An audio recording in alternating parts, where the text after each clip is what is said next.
Hello, everyone, and welcome to Comic Sans, the podcast about comics for those who are sans knowledge. I'm Yan.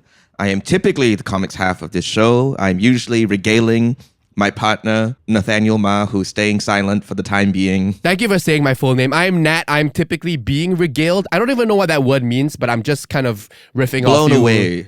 Oh, that's a cool word. But today, both Yan and I will be regaled by, now there's a pun here somewhere, Renren Galeno.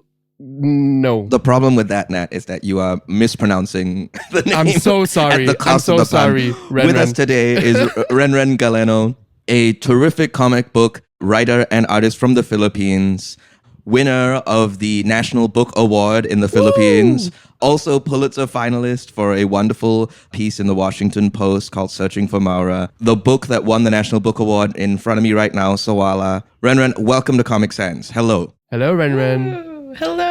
Hi, Yan. Hi, Nat. Big fans. Big fan of your podcast, yes. And I'm a big fan of you. Maybe we'll talk about Sawala a little later, but it is amazing. It is terrific. Thank you. Okay, Nat, tell me a piece of media you've been enjoying lately. My wife and I have begun watching the latest season of Queer Eye. That's been fun. Love Queer Eye. It always gives me a good cry, and we all need a good cry every now and then. So yeah, I've been enjoying it. And they replaced Bobby, controversial, but we've been really liking the new guy, the new interior design guy. Renren, do you watch Queer Eye? Yes, I do. I just watched one episode of the new season. I like the new guy. Yeah, he's cool. He's could cute. Could you guys tag yourselves as one of the one of the Fab Queer Five? Eye? Yeah. I'm gonna say Jeremiah, the new guy, because he's fresh and he's also very nervous about everything. Like in the first few episodes, he's just always like, "Is this how it's gonna be every single time?" And he's just constantly in a state of anxiety, which I feel kind of is me a little bit. Renren, who would you say you are? I would say I'm kind of like Bobby. I'm gone for a while and then I come back. I'm gone for a smidge. I love you, Bobby. I love everything you do. Yeah, I'm gone for a smidge and then I just come back at the end and I have a brand new thing. How about you, Yan? You're JVN lah. Yeah, I haven't watched enough, but I'm going to go off vibes alone and I will say JVN. A little bit annoying. Okay. There's no need to come for JVN like that. You can swing at me, but leave the Fab Five out of it. Renren, what's something you've been enjoying lately? I've been reading a lot of local books. So right now I'm reading Aswang Laot by Ren, and it's very nice. I've had it in my shelf for 3 years and I've gotten around to reading it. I feel like it's ripe and it's the right time. It's a beautiful book. I am almost done with it, which is a miracle, honestly, at this point in my life. Can you tell us a little bit what it's about? It's about a young girl and she's slowly transforming into an aswang due to circumstances around her. Oh. An aswang is a kind of like a monster, but it's a bit of an umbrella term. So there are different kinds of aswang. It's kind of like a coming of age story as well, because she's coming into her womanhood, and it's set against this backdrop of a changing Philippines. It's they still have a lot of their pre-colonial traditions, but there's also a lot of Spanish and Catholic influences, and you can kind of see the main character, Luklak, going back and forth between ultimately these two extremes, and she's also navigating girlhood and her first love, and I think it's a really beautiful book, and it's really well written. I'm always excited to go to bed and read a few pages before I go to sleep. Some light monster reading right before you go to sleep. I feel like it's giving Turning Red. Yeah, a little bit. Yeah. Yeah, like a girl coming into womanhood and then turning to a monster. Mm-hmm. Yen, I got a question for you. What have you been consuming? I feel like I've said it several times. But it is Sawala or Nothing to Lose. Would you say was Nothing to Lose the subtitle, or is that an alternative title? It's an alternative title. I still call it Sawala. I never really say Nothing to Lose, but I feel like it might have been necessary context for people who don't speak Tagalog. So maybe a subtitle, but a lot of the foreign editions kind of treat it as an alternative title. I see. So let me tell Nat a little bit about what this book's about. Please, yeah. So it is about, I would say, a lower class family, primarily the patriarch of the family, who is a driver, and he finds this chicken that he brings to a cockfighting ring, only to discover that the chicken is much more than it appears to seem. I think it would frighten you greatly, Nat, and I will be making you read it after this podcast. Wonderful. But I think what makes it so astounding, if I may, is the way it relates to class consciousness and masculinity, and the ways that it's not really just a horror story about this chicken. It's possible to read it and just be very gripped by the chicken action in front of you. But that's kind of like the Trojan horse for like the desperation of this family, of what they're willing to do, the stakes that they have to go through in order to try and escape the situation they're in. In some ways, I mean, we're not doing the pipeline yet, but I will recommend anybody who likes Parasite, I think will enjoy this book tremendously, because there's a surface level thing you can enjoy about it. There's a lot of tension and there's a lot of things to be found there. And then there's a much deeper layer of analysis beneath that. I'm looking forward. I'm already sold. I'm going to read it right after this, Renren. And also, chickens look so scary. Oh, yeah. They are. They're freaky. They're like dinosaurs, essentially, right? So there's that. But chicks are so cute. They are very cute. They're so cute, and then they turn into something else. But I love chickens. I have a few in my backyard. Oh, are they of like the silky variety with like the long fancy feathers? Oh no, they're like laying hens. We don't actually have a rooster. The politics of chickens. Everyone owns a chicken here, though. Yeah, that's fascinating to me. Yeah. Nat, should we go in on a chicken together? Go in on a chicken? Yeah. We share a chicken. Is this like a proposal of some sort? Okay, why don't you read Soala first, and then I'll let you decide if you want us to share a chicken. But today we're actually not here to talk about Renren's work specifically, though I will keep bringing it up. We're here to talk about a different book. Could you tell us what that book is? Okay, so today we're reading Slaughterhouse-Five by Ryan North and Albert Monteys, or Monteys. So it's a graphic novel adaptation of Kurt Vonnegut's novel of the same name. I also have an essay typed up because I was so nervous. So I reverted back to my nerdy ways. Please, lay it on us. Regale us. Regale us, yes. I've been drawing forever, and I would say that I only truly begun studying comics and comics writing fairly recently. When I listened to this podcast, I really identified with Nat, actually. Hey, that's a first. Yeah. So as I was listening, I was like, yeah, whoa. Yeah, you're right. This is a thing that happens in comics. Yeah, thank you. Wow, I feel How so could I have seen. missed that? Yeah, I wouldn't say that I was particularly well-versed in comics at all. I was familiar with manga because it was the most accessible to me. There was, of course, Archie and Witch, Witch. Iconic. Yeah, iconic and Will, serialized. Irma, Tamara, Yes.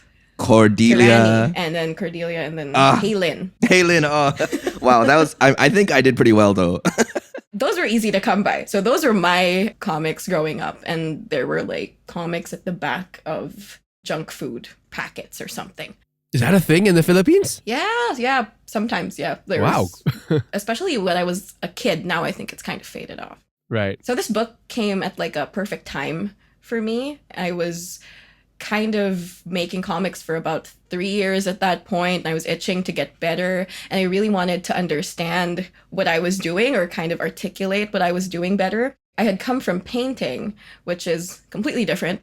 I studied to be a painter, but then I started making comics and I loved it, but I was also a little lost, and my process was super, super messy. It still is, but now I think I know why it's messy. I don't know how to unmess it just yet. So I thought this was the perfect place to start because it was an adaptation of a book that I read in high school. So I felt like I knew the story and I had a copy of it. So it would be easier to compare and contrast the two versions and really study what could be transmuted into comics and into like a panel. And I think this particular comic really goes above and beyond. It is, to me, an incredible showcase of like the use of color and how color illustration and design kind of come together to tell a story. And I really love it. That's why I brought it here. Thank you so much for bringing it to us. So Nat and I have both read the excerpt. Well, I have a confession to make. Well, I have two confessions to make. One to the listener and one to Renren. To the listener, so the first confession is, yes, as Yan has alluded to, we read the comic before coming to speak with Renren because we didn't want to put Renren through the ordeal of having to sit in silence while Yan and I left the chat to read the comic. So we've pre-read today. My confession to Renren is I read the whole thing. I reached the part actually. where you told us to stop, and then I texted Scott, and I was like, Scott, can I just keep reading? And he was like, yes, and I was like, okay. So I read the entire thing. Yes. Well, I will say the excerpt we read on does end on a cliffhanger. Yeah, I was like, You you did want me give to us stop a mean here? trick. You're like, oh yeah, let's stop at the precise moment when the aliens show up. So before we get into the meat of our discussion, what we usually do is Nat and I, well, typically it's just Nat, we'll try to recap what he read in 5 words to evoke the feeling of what he read, not necessarily the plot. But because it's both me and Nat who have read it today, who are both the Sans, we're going to split that up. So Nat, you take 3, I take 2. Okay, and the good thing is that of us pre-reading this is that I have given this some thought. So, this is going to be good. It's going to be good. So you're adding pressure to yourself, yeah? Yes. Yes, I'm setting expectations high. The first word I'm going to go to describe Slaughterhouse-Five is timey-wimey. you didn't like that, Yan? I didn't like that you set yourself up like that. You pitched yourself the baseball and then hit a double, It's timey-wimey. It plays with time, and then there's a phrase that comes up often in the book that Billy was unstuck in time. Yes. But importantly, it's listen here. Billy Pilgrim was unstuck in time. Okay, never mind.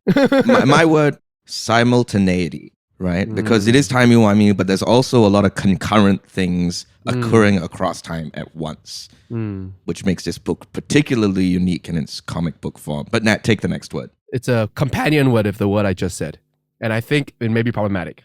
But I'm going to do it anyway. Because I thought of it this morning. Trauma-warma.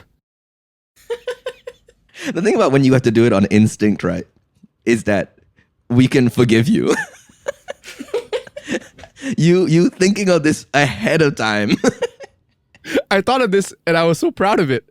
It's got the alliteration. Your third one, your next one better rhyme, dude. No, I regret to inform I really couldn't think of a third one. Briefly, this book is about war and about the traumas of war. Yeah, so it's a serious, heavy topic.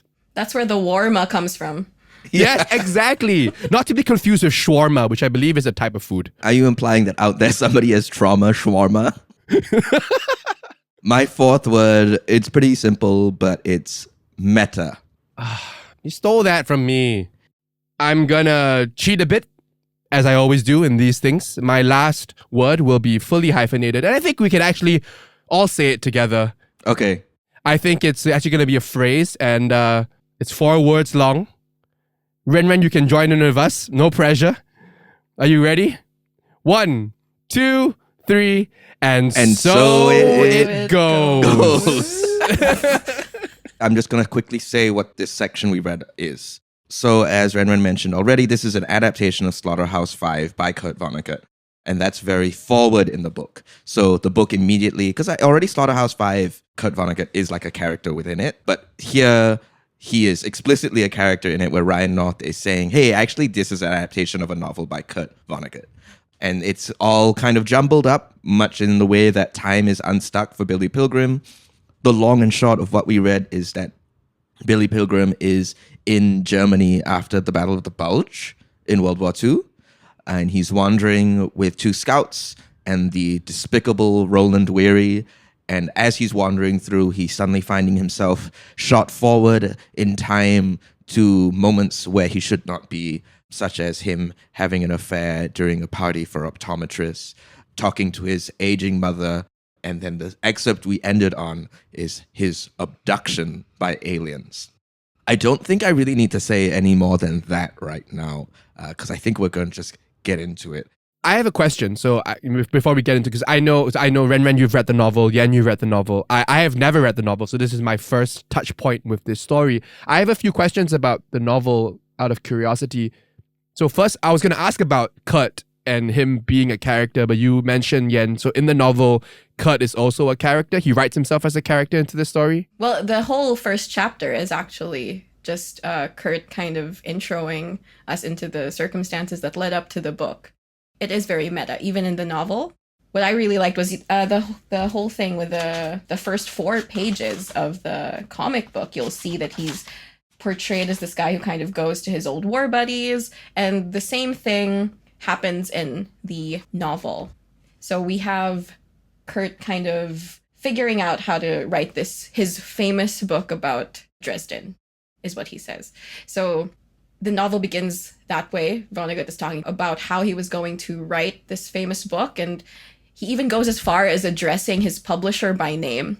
I think his name is Sam. And that's the kind of satirical tone that you'd expect from Vonnegut. I think what's really cool about this is the comic is also succinctly aware of its place in time, and the fact that it is a comic book adapted from a book about Dresden. There's an awareness that the novel, the original novel, is a book about Dresden. It's a book about war and his experiences, and it's a war novel that he will eventually benefit from, and he brings that up in the very first chapter. Yeah, just to add on to that, I think Ryan North is keenly aware that this is a book that most people, the original book, Slaughterhouse-Five, has been encountered by most people. Not necessarily in Singapore, but, I think in America and perhaps in the Philippines as well, Slaughterhouse-Five is just part of a high school curriculum.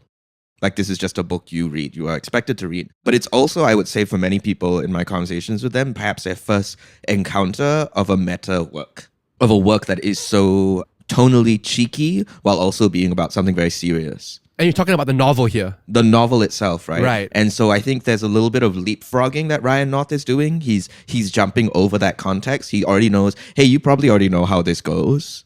Or you at least have heard of this book before. Let's just get into it. There's this great line early on where he addresses the adaptation, where he says, okay, I'm just going to read this. Kurt's book is still in print, though.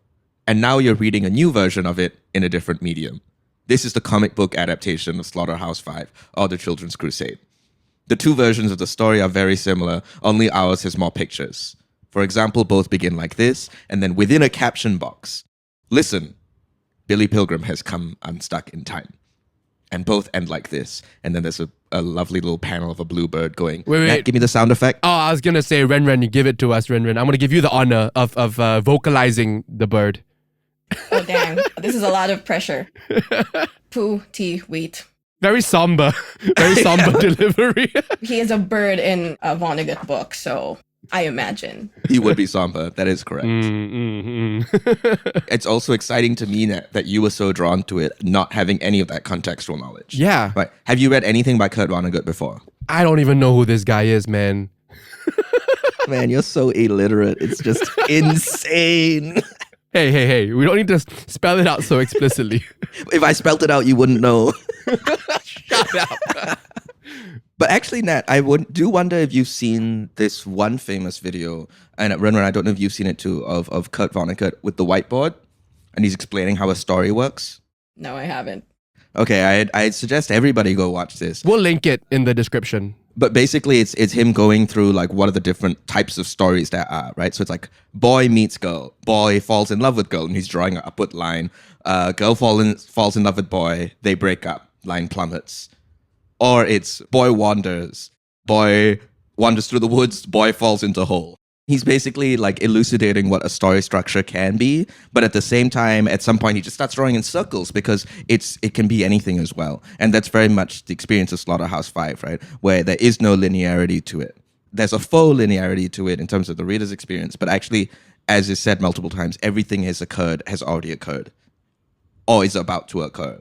So there's no way to think of it as we get from point A to point B. Point A and point B are happening all at once, which is made very explicit when we first meet Billy Pilgrim in the timeline page. Yeah, this is crazy. There's no page numbers on this, so it's gonna be hard to, if anyone else is reading along. But early on, there's just a 2-page spread of Billy's timeline. It's unlike anything I've seen in any other comic. I think just in general, the techniques used in this comic, I think hand in hand with the whole meta narrative sort of storytelling, it's almost like something out of a textbook. There's a lot of labels in this comic. Ryan North and Albert Monteys like do a lot of like labeling of things, of people. Yeah, and it's just really fun, I found. So anyway, Billy's timeline. Yes, it's literally 1, 2, 3, 4, 5, 6, 7, 8, 9, 10, 11, 12, 13, 14 snapshots of Billy's life from baby to death, from 1922 to 1976. And it's just like the year, his age, and then a description. So 1922, age 0, a funny looking baby. 1967, age 45, a successful optometrist, rich as Cretius, kidnapped by a flying saucer from the planet Tralfamador. Just casually, as you do. What I love about the boldness of this page, which is so in line with the spirit of Slaughterhouse-Five, the novel, is that we're instantly, basically, there's no way to spoil this book because every single plot point is laid out across this timeline. Instantly, we are told everything about Billy Pilgrim's life. You know that point you made about labelings, Nat? You notice there's also a lot of arrows, a lot of directional arrows, a lot of like things pointing us different places. And something I learned recently that I think is very cool is that Ryan North has done a series of choose your own adventure novels. Yes. Yes, he did. He's done Romeo and Juliet and Hamlet. So this is not his first rodeo in adapting something and then doing something very strange with it. I've only been introduced to him after this book. I would describe his style as like funny things that make me cry or funny things that make me feel things. That's so good. Yeah. Which seems to be what makes him qualified to kind of adapt this into the comic format. I think that's such a great way of putting it, Renren, because I feel like my experience reading this book was really like the perfect balance of humor, but also tragedy. You know, like to bring that level of levity to a historical moment as tragic and as heavy and as bloody and gory as, you know, the massacre in Dresden is without trivializing it, right? Without kind of poking fun at it. It's masterful. Yeah. Because it's really no small task to take on Slaughterhouse-Five specifically. Can you imagine if somebody was like, can you do The Great Gatsby in a comic book form, but do it perfectly? Like not just recreate the events, but recreate the tone through a comic book? That'd be so scary. But I think Ryan North and Albert Monteys really rise to the challenge here. And you already get the sense of that the second the book starts, and it's already taking you to this meta place. It's showing you Kurt Vonnegut walking around, speaking to people, talking about this book. And you're like, okay, they know what this book is about. They know what they're supposed to do here. I really like that it does like hold such reverence for its source material. And it's evident throughout the comic book, but personally, I think the most endearing example of this is their direct lifting of Vonnegut's drawings in the original edition of the book into certain illustrations. I don't know if you guys picked up on that. No, tell us. One thing that you'll see from the excerpt is there is a tombstone right here where it says everything was beautiful and nothing hurt. And that's actually a drawing in the book, which I have tabbed here. Oh, wow. Oh, wonderful. Isn't that so cute? Whoa, so there's drawings in the novel. Yeah, there are like only 3, but they're so cute. When I reread the book, I completely forgot about the illustrations, actually. So when I read it again and I saw that, they directly lifted this along with the cute little fat baby. And I feel that was so sweet. And it just shows how much reverence they had for the original and how much they're willing to like play around with the whole situation that they're in, not only the story, but also the fact that they're adapting this book. And they're very playful about it, but never disrespectful, which is incredible. And it's crazy how that tombstone doesn't look out of place at all. For something that's lifted directly, it just blends in with the art style. And I wonder how much, I mean, I'm not familiar with, is Albert Monteys the artist, I assume? Yes. I'm not familiar with their style typically, but I wonder how much of the style for this book was informed by those 3 illustrations. I would say that because they're just text mostly, I feel like they could just be blended in, especially with the editing and the difference in color. But it is quite seamless. If I may, I know that Nat's already seen this part. The locket is also directly lifted. I remember the locket. Yeah. Yeah, so the locket in the book looks like this. It's so goofy. But they didn't lift the boobs? They did not. Kept it classy in the comic. But yeah, they lifted the text. I think it's so sweet. I want to go back to that word you're using, reverence, because I think that's such a key word here, because for some people, reverence in adaptation may mean accuracy, right? It may mean like faithfully depicting it exactly as it is in the book, trying to get it as close to it as possible. But actually reverence in this instance is respecting the tone, the like tongue-in-cheek tone that Vonnegut used and applying it to his own book. Because they could have just done a beat-for-beat recreation of the novel, and they were like, no, that's not reverence. That's just idolizing. That's recreation. We are taking on his creative spirit, and we're going to make something new with it. And we just love to see that. We talk about adaptation a lot on this show because a lot of things are adapted. Comic books are sometimes considered to almost be like an adaptation farm, right? Where comic books are instantly just a pipeline into a movie or a TV show. And those are so like unexciting, or that's just not an exciting way to approach the medium. This is an exciting way to look at it. Exactly. I think that we can talk about this later, but there's like a lot of instances where they really transmute the text for comics.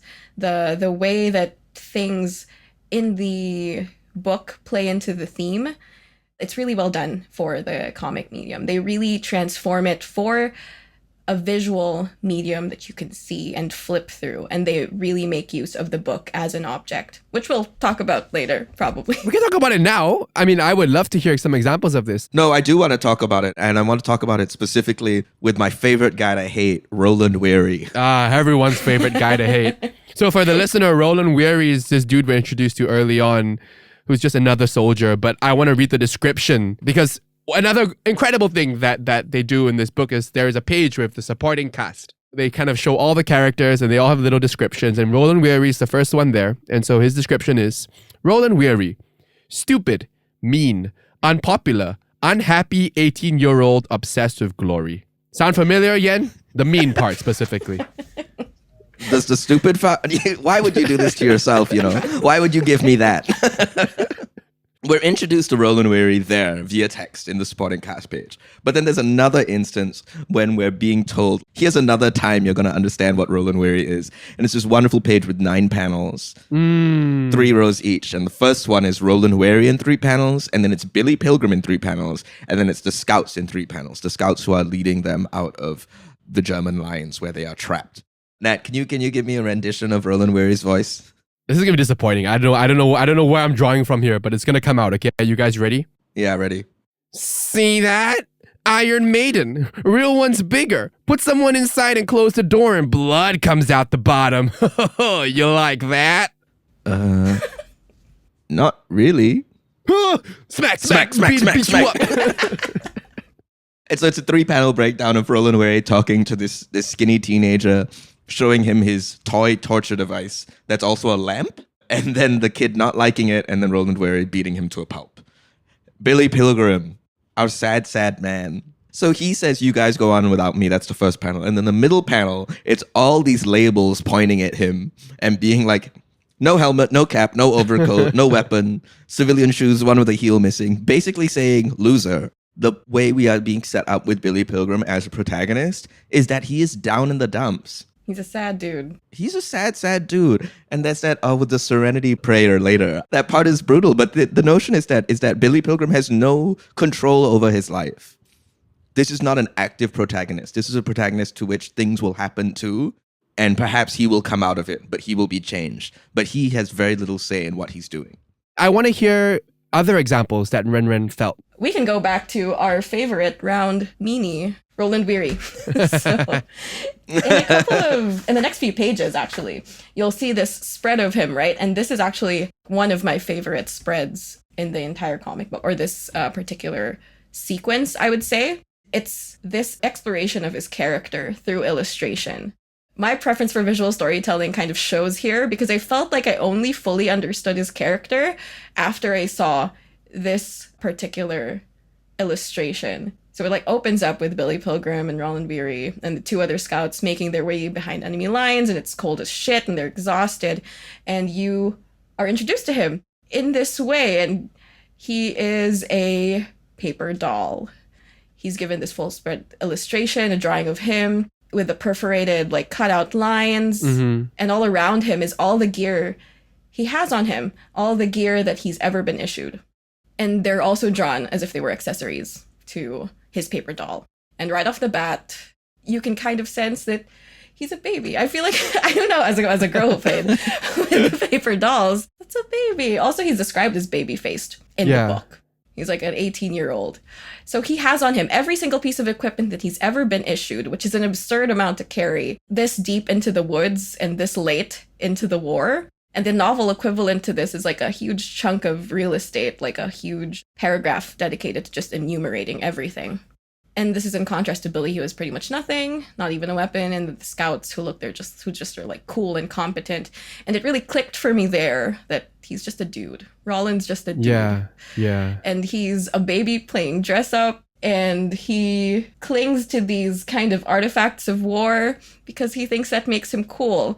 And that ties it back to the obsession with like torture devices that he got from his father, right? This proximity to violence makes him a man. And this is an incredible way to start the comic, I think, because it shows us this mythos that these kids buy into that makes war so attractive to them. And I really like it. I really like Roland Weary as a thing, as an entity. Yeah. What you were just saying about how the paper cutout doll aesthetic kind of infantilizes him, I think that's so intentional because a big theme of this book is how the soldiers that were sent to fight in this war were children, right? They were babies. The Children's Crusade. The Children's Crusade, yeah. It's that's the alternate title, right? Yeah. And so I think what you're pointing out there is, it feels so intentional, and I'm sure it was. Underneath all the bravado, underneath all the faux masculinity, or everything, is just a child, a naked child. Actually, earlier, Nat, when you said, does the description of Roland Weary remind you of anyone? I was thinking of national service. I was thinking about how every Singaporean boy has to serve 2 years in the Singapore military. And that description of Roland Weary applied to like almost every single person I met, including me. Literally children. Yeah, so true. I mean, this is so real. I mean, Renren, for context, my younger brother, who's 18, just enlisted last week. So he's currently doing his basic military training. Hasn't come home yet. He won't be home for another week or so. So yeah, it's very real. We're really sending children, well, not to the front lines in Singapore, but giving them like a little bit in of training. theory. Yeah. Can I also want to point out, sorry, just because we're here, immediately following this insane spread of Roland Weary as a cutout is actually what I think is my favorite few pages / like device in this comic. Again, I don't think I've seen anywhere else, and I think it was just so clever. It's basically Roland Weary, many panels of him walking. You just see the top of his head, and then a kind of like a thought bubble above him. And in this thought bubble is him talking to a fictitious, hypothetical lady. He's imagining his life after the war, and he's regaling this woman with his wartime stories. And what I find so clever is that it is a device they use to tell the reader, me, specifically me who knows nothing about this book, to catch us up on the narrative of how they ended up here. Because you always, as writers, you always say like, oh, show, don't tell. I mean, this is straight up telling, but the way that it's told, it's so clever, like we forgive it immediately and it's like, oh, this makes sense. It is still being shown in a way. It's being shown through the lens of how Roland Weary wants to remember it. So it's the bare bones facts of what's going on, but it is super colored by the character's interpretation of how he wants to be looking back on these days. And us also with the awareness of it's not going to play out the way he thinks it's going to play out in that present moment. Yeah. I'd also just like to add that I think a nice kind of meta touch that integrates the medium, or from a formal standpoint at least, the use of this cyan blue as a sort of device makes it look like it's a half-formed thought. It's a half-formed fantasy. Because of course in comic books, or at least traditionally, we use the cyan blue, so it's easier to scan and remove the pencil lines before you do the finished draft. So I thought that was like a really cool tidbit as well. And they'll use this again, this meta formalistic drawing or imagery later on in the book as well. That's such a cool insight. Thank you. That's why we have artists in this show, Renren. That's terrific. That's so cool. Yeah. Do you draw in cyan blue as well? Like, is that a thing that you still do, or is that kind of moved on from that, like the industry? I do draw digitally, but my sketches are still in cyan blue, just because so cool. It feels correct to my eye. On the end of this little thought excursion by Roland Weary, he reaches Billy Pilgrim, who, as we know, has been unstuck in time. And we go through this really crazy page-by-page montage. And actually, well, it's not even like a montage anymore. It kind of feels like from this moment on, the book is forever changed. Like we're just going to be jumping around back and forth in ways that we don't expect, especially within this excerpt. Like we never know when we're going to come back to the present / go forward to the future. And I think what's really cool here is you can actually really see the use of color as this kind of signal to the reader that we're changing timelines. Eventually, they get pretty cheeky with the transitions from one timeline to another, where the transitions and the timeline jumps begin. It's just a single panel of this orange and purple beam, which is the same way that it's described in the book as well. But later on, if you go down a couple, literally just 2 leaves from the starting point, you'll see a hand interacting with Billy Pilgrim here. Oh, I didn't see that. Yeah, you'll see that he's like passed out in the car, and there is this hand with a different color key reaching over and kind of touching his shoulder and waking him up. So that's Billy Pilgrim passed out in the 1960s in his car, being woken up by a differently colored hand, or a differently color keyed hand. And it's coming from outside the panel. Yes, it's coming from outside the panel. So he's like woken up by our favorite meanie, Roland Weary, and they're back in wartime. And I thought that was so cool. It could get confusing, but everything's so legible and clean. There are even moments where there are characters that are differently colored inside the panel itself to kind of symbolize that he's remembering a particular time of his life. There is also one if you've encountered Edward Derby, I think. Edward Derby kind of foreshadowing his death. Spoiler to anyone who hasn't read American classic Slaughterhouse-Five. They kind of foreshadow his death in one particular panel, and he's drawn as red. So he's a completely differently colored character. So it's him taking care of Billy, but it's also foreshadowing his eventual death, and that's colored in red. I found a wonderful example that is within our excerpt that I would love to point out. It's the moment when Billy is told to stage coming out of a bush to stage a capture, and he comes out with this weird smile in his face.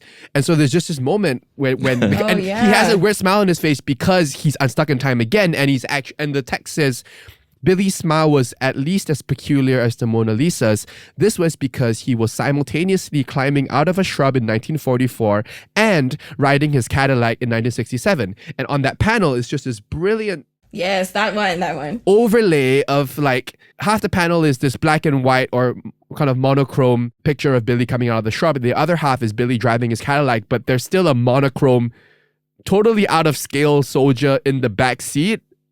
It's like this weird blend of context and time, space, scale, and it's so cool. And again, so legible too. Yeah. It really brings the point across. I think because we've segued into talking about the timey-wimey stuff, and I know we didn't fully get into it within the excerpt, but it's been alluded many times within this excerpt to the fact that there are aliens in this story. Now, as someone who, again, has had no context of the novel, the aliens really threw me for a loop because I thought I was reading some sort of historical... I mean, obviously, it's rooted in history, but if you believe in aliens, I'm sorry. The aliens really were like, what? What is going on here? Why are there aliens? Why is there an abduction? Could either of you share more about kind of how you see the aliens functioning in this story and why? That's more of the comment on the novel overall, right? Because the novel is about the aliens. Perhaps my, high school literature stab at it is that so much of Slaughterhouse-Five is Vonnegut trying to make sense of the war and PTSD and the ways you become unmoored from your own body and mind after going through an extremely traumatic event. How an alien abduction is almost akin to that, or a way to understand that. That's my take. Renren. Aliens, question mark? Do you believe in them? Aliens, exclamation point. I think pretty much the same thing. It's kind of to me, maybe a punctuation of how absurd war is. War. Yeah, aliens. Why not? And it's kind of like a device for him to reflect on everything that's happened to him thus far. But I feel like he's looking for this higher being almost. He wants someone to tell him what the hell is going on and how is any of this making sense? How would this make sense? Why did this happen? And I feel like that's what the aliens are. He's looking for something and they have found him and they're telling him, oh, yeah, that's just how it is. That's how it's meant to play out.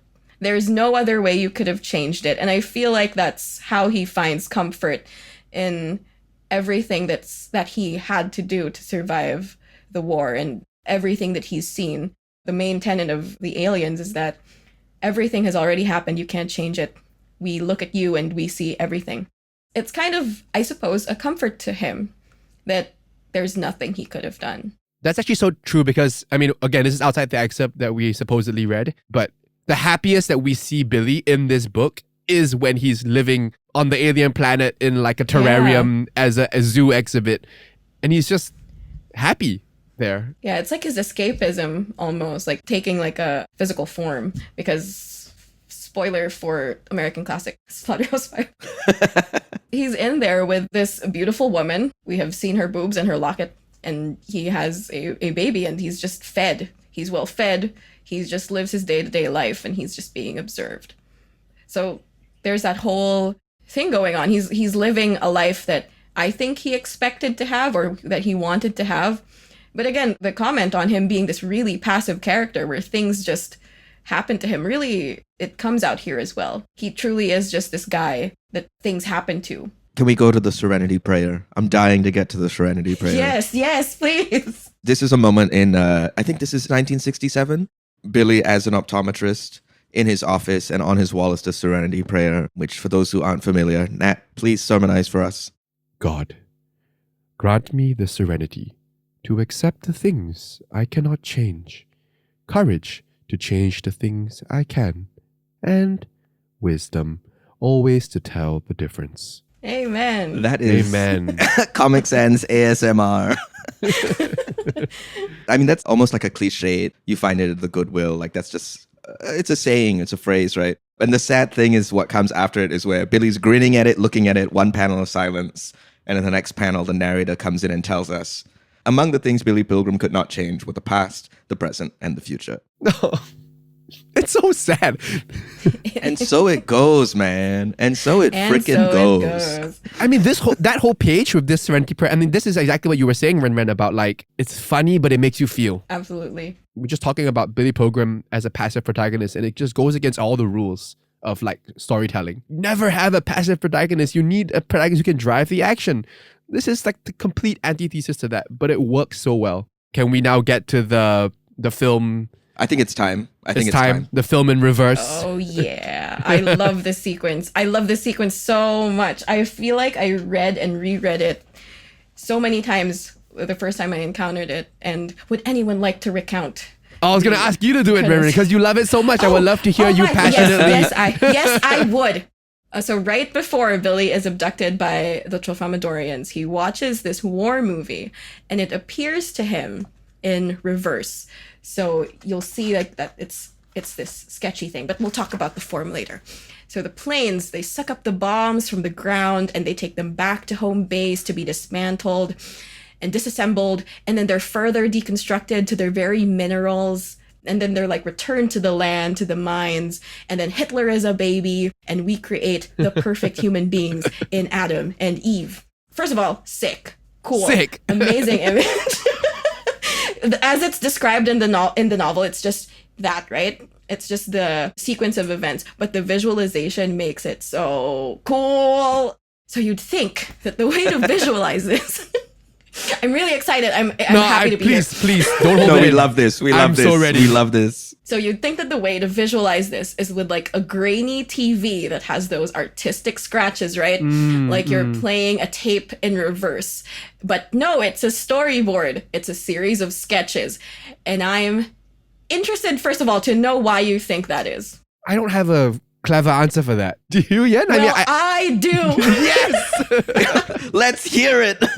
I think it's because, first of all, the text is absolutely necessary. The text really enhances the images. And the way that it's structured, it gives almost a poetic rhythm to what we're seeing. So it looks like verses or like little excerpts from a poem couplets. When you look at it on the page. Yeah, like little couplets. It makes it more, I don't know, more serene, more poetic. And because you're working in comics where things already feel fanciful anyway, because of course they're drawn and they're stylized, I think drawing it as a sketch makes it even more removed from reality. And to use a storyboard, which I think is like a foundational object, a foundational artifact in visual storytelling. It tells you that this is kind of the beginning of Billy's story. These are what created his circumstances that he's experiencing right now. And as this is portrayed, to me, it feels like Billy wishes he could reverse all of that. That's, of course, what it feels like in the book. It's told simply in the actual novel. But because this is a comic book, it needed that extra kind of layer of visualization. And it had to be shown this way because of the fact that it's in the comic book format. And thank you. That is my presentation. Thank you very much. Thank you. It's so cool. No, I love that. I love that explanation for it. And this section is really, really cool. In some ways, it actually almost puts Billy for the first time in the driver's seat, is kind of how I think about it, maybe. Like you said, right? By going to the storyboard, the foundational image, it's almost as if Billy's making this and he's himself trying to undo it. He's rewriting his story which would from happen scratch. Exactly. Because if it was the TV, like you said, if it's the TV, he's an observer. But because it's the sketch, someone had to draw it. And who else could be drawing it other than Billy? Oh. Yeah. I just want to point out my favorite line in all these little couplets. This one is not even a couplet, but this is so. I think I laughed out loud when I read this. It's the penultimate one. Well, I'll go from one before. It says, "In fact, everyone turns into a baby, and all humanity, without exception, conspires biologically to produce two perfect people. They are named Adam and Eve." How does that even make sense? How would we do that? How would we do that, huh? One of my favorite lines in the whole book, and it comes from the novel, I believe, from this excerpt, is right before, is when Billy goes to turn on the TV. And he goes, "Billy had an hour to kill before the saucer came, so he turned on the television." And it's such a simple sentence, but grammatically, it's telling us so much. It's telling us that Billy already knows the saucer is coming. Like, he has already got this ultra awareness of time around him. Also turning on the television while waiting to be abducted. Crazy. And then he takes the champagne bottle and goes and stands in his backyard and waits for the saucer to show up. Could I entice you to flip maybe like 5 leaves from the end of the excerpt? And this is the Triflamadorian book. Can I just say, I don't know why when I read this, I was like, yeah, this makes sense. Yeah, right? Basically, Billy was given a Triflamadorian book, right? And let me just read the text because I think it's important to understand the context. So he couldn't read it, of course, but the aliens kindly explained how their language worked. Each image was a brief, urgent message describing a situation or scene, which the Triflamadorians read all at once. There was no particular relationship between the images, except that the author had chosen them carefully. And so basically, it's just a bunch of simultaneous, trippy images. So that when seen all at once, they produced an image of life that was beautiful and surprising and deep. There was no beginning, no middle, no end. Woo!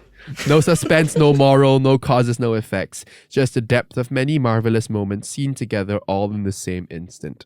And it just makes sense. Like, I looked at it, I was like, yeah, I get the story. I understand it.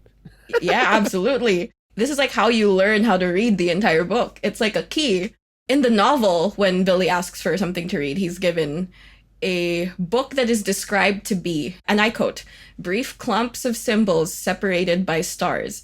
Each clump of symbols is a brief and urgent message." So it's kind of like a telegram, which is kind of like an abstract form of written language, which is enough for a novel, right? But again, because this is a visual we need to medium, see it.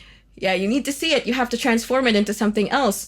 Yes, a telegram could be an abstract form of a novel, maybe. But here, it directly references a comic book. What is a series of images that you see at the same time? It's a comic book spread. And that's what we're looking at right now. And that blew my mind.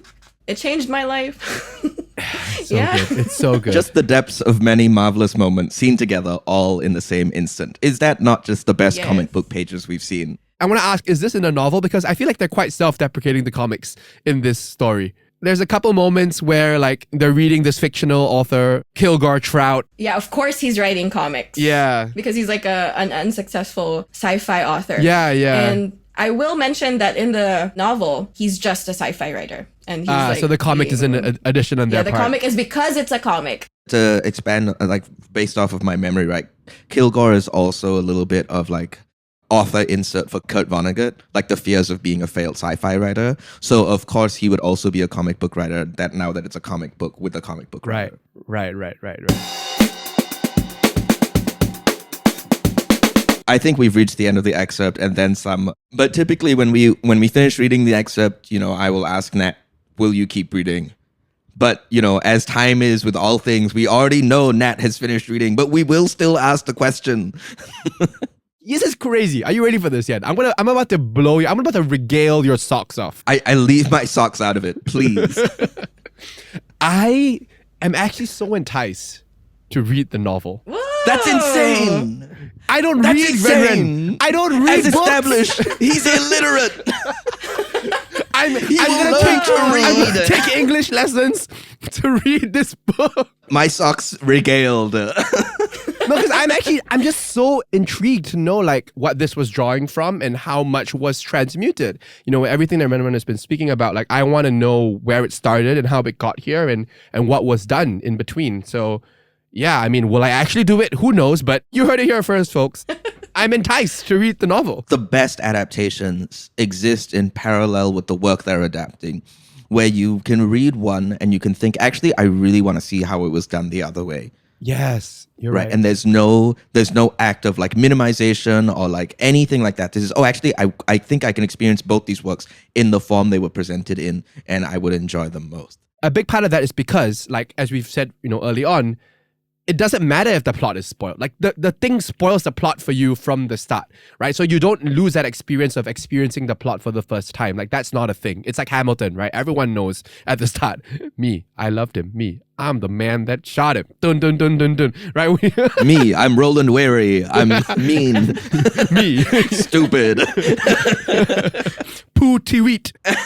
But yeah, so I think because of that, therefore, there's no like, resistance to be like, oh, I already know the plot. I will never get the experience of reading the story for the first time. It doesn't matter because you want to experience the medium. You want to experience the way that it's told. Yeah. This is the thing we say all the time, right? Very rarely is excellent storytelling about the story itself. It's about how the story is presented. And that's why comic books are so exciting, because there's so many different hows that Ryan North and Albert Monteys are putting into play. I will keep reading if anyone cares. If anyone cares about Lil Ol' Me. Renren, will you keep reading this comic or maybe rereading this comic? Oh, I have reread it like so many times. It feels almost like a Bible. It's almost like it's so good. It always gives you something new. So the final part of our show, Renren, is we do a pipeline, right? We do a pipeline, and this pipeline is extremely complex and convoluted for no reason, and it's entirely our fault, but here it is. So first I'll start with a song, and it goes, pipeline, pipeline, come on everyone, it's pipeline time. Thank you. Okay, so that's how the song goes. Nat, could you sing the song now? As Roland Weary. No. Okay, so after that... Hey, yeah, totally. No, I think Why we're good. not? I think nobody wants... I feel like I'm our enticed. guest just made a specific request. I already lost the voice. I have to go back to that panel to find the exact... Get in the channel him. character. You have to Yeah. Okay, so it was see that? Iron Maiden, real one's bigger. Pipeline, pipeline, come on everyone, it's pipeline time.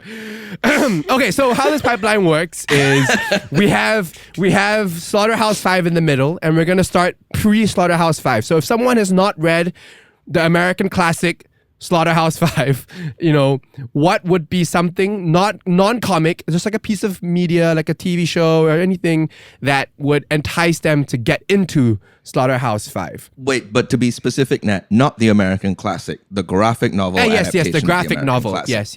Yes, the graphic novel. So a cop-out would be, Because the if most you've read- obvious... Go ahead, Nat. I'll let you have it. if you've read the American classic Slaughterhouse-Five by Kurt Vonnegut. I would say, maybe this is a bit of a cop-out as well, but I think Inglourious Bastards. But it's still a heavy work.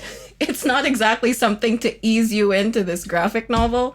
It just might be, I don't know, in theme here. So that's the film Inglourious Bastards by Quentin Tarantino. That is a good pick. Nat, do you have anything? I'm struggling. Not at the moment, actually. I mean, I have a bunch of things in my head, but guess what? They're all comics. Wow. Who am I? Literate. Whoa! He's literate. I'm going to give a comic, okay, just because I have so many in my head. And I think this counts because we've read it on this show before. Hopefully, if you're a listener, you've already encountered it through this show as well, or otherwise. I think there's a lot of similarities with Asterios Polyp, right? And this idea Yes. of a protagonist who has a lot of things just happen to him. I mean, not obviously not war, but I think just that kind of character study and the way that the comic book form and drawing as a medium, visual storytelling as a medium can lend itself to incredible character study. I think Asterios Polyp in this book are on par. I had an answer and then I realized it's a spoiler for the thing. Just say it. Denis Villeneuve's Arrival. Yeah, I agree. And we will say no more on the subject. Yes. Yeah, I mean, I think the whole point of this pipeline is if you've seen it, you will know. And if you've seen it, you will like this. That's it, right? Yeah, I would say, but it's really tough. I think the thing that's really, really difficult about this is the tone of, so much of this book is decided by the tone of it. And Kurt Vonnegut's voice and Ryan and Nat's voice is so particular that it's hard to be like, oh yeah, something else is doing the exact same thing they're doing. There's plenty of works that engage with the same content of war, time travel, things like that. But the tone is so specific. And so the next part of the pipeline is, okay, you've now read Slaughterhouse-Five. You're like, oh, I want more of this good stuff. I want more of these good comics that does some similar things. Where does our listener go to next? And I'm going to start us off with a very brief but wonderful short comic by our guest Renren called Roma Ragged, which I read yesterday, and I just felt there was so much synergy. And I would love if you could share more about, were you drawing from this in any way? Because it has similar themes of time and being unstuck in time and this idea of simultaneity. I feel like there were a lot of techniques that I saw you use in terms of having a close-up of the face and being translated to another context, but it's the same facial expression that Albert Monteys uses here as well. Please share more about it. It's so good. Actually, that's really serendipitous because I made that comic in 2020. Mm-hmm. So I read this book in 2023. So I just felt that's why I like it, because it's really kind of in the themes that I like making as well. That's crazy to me because I just assumed that you had read this first and then made Roma Ragged. So that's so cool that it wasn't the case. To really dive into why that's such an incredible coincidence is that Roma Ragged, to me at least, is also about somebody trying to make sense of a horribly violent thing by bringing it into a realm of fantasy, or in the case of Slaughterhouse-Five, science fiction. That's just bonkers that this was Yeah, that's these why are I like this book disconnected. so much. Yeah. Were you reading the book and being like, man, that's what I'm doing too? Was that part of the recognition when you were reading Slaughterhouse-Five? No, because the first time that I'm making this connection is right now. What? Yeah, That's amazing. I didn't even realize it, but that totally makes sense. But yeah, subconsciously, I just really love that. That's probably why I feel so strongly about this book, because I feel like it articulates a lot of the stuff that I was doing rather clumsily at the beginning of my artistic journey or whatever. We're all about growing in public on this show. I think Yan and I are both art makers in our own fields. And I think this idea, even this podcast, right? Like growing in public. And I think it's part of being an artist. And it's so cool to see that when people are vulnerable like that. I'm just going to ask you more questions about it because I really enjoyed how succinct the storytelling was and yet so impactful. Was it a commission, or you were just something that you came up with on your own? Was there a reason why that story came about? It was part of an academic journal. So that was the very first time I was publishing something, really. And my former professor asked me to contribute about an issue within Mindanao. And Mindanao is like this geographic region. We're at the south of the Philippines.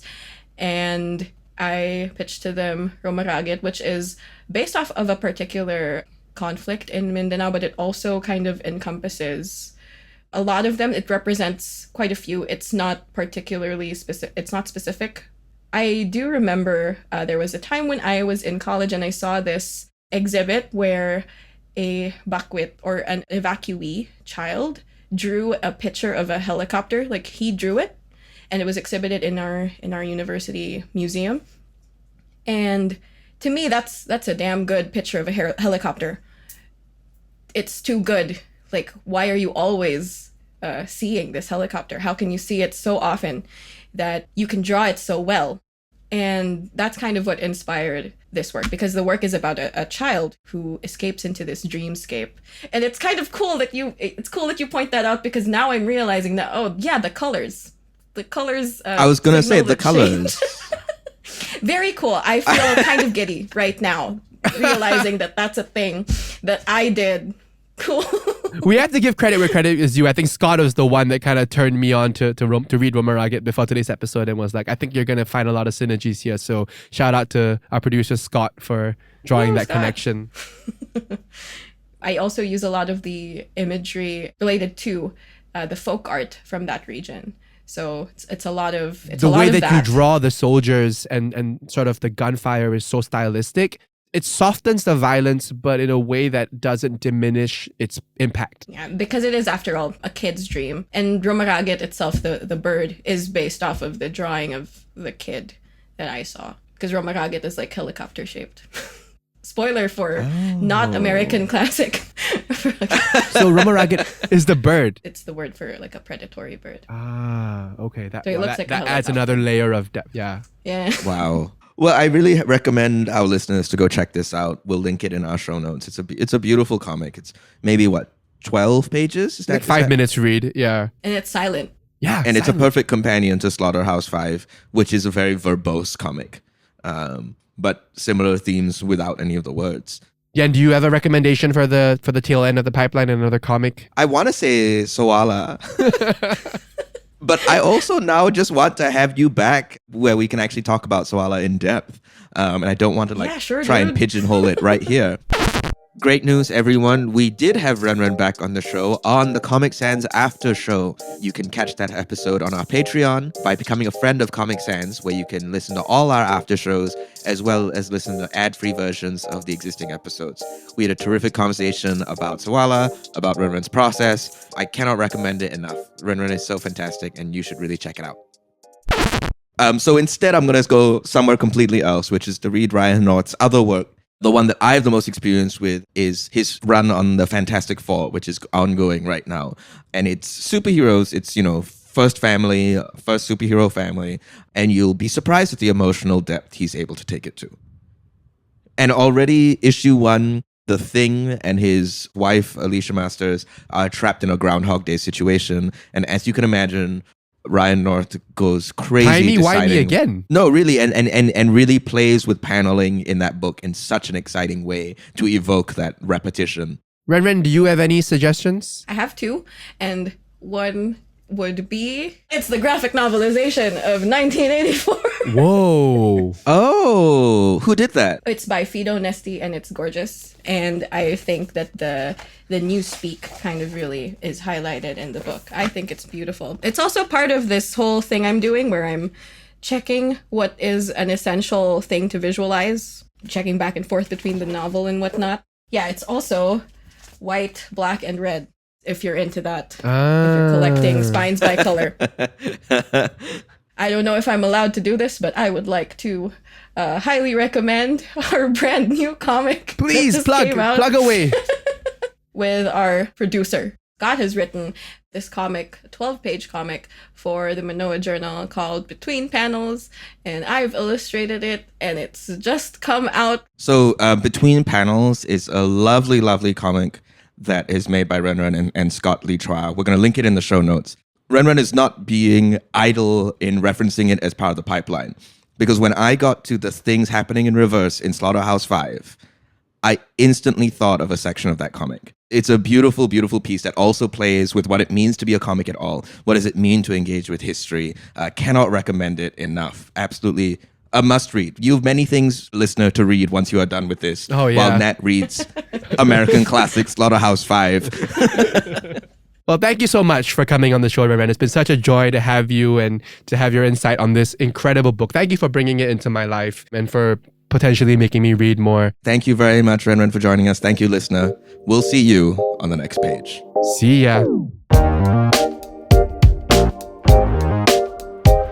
Thanks for listening to Comic Sans. This is an Andas Productions podcast hosted by Mao Yente and Nathaniel Ma and produced by Scott Lee Chua and Roshan Singh Sambi.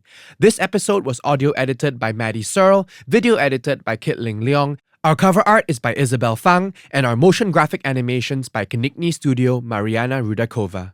If you enjoyed this episode, don't forget to rate and review Comic Sans. And while you're at it, follow us on social media at Comic Sans Pod. Links are in the description below.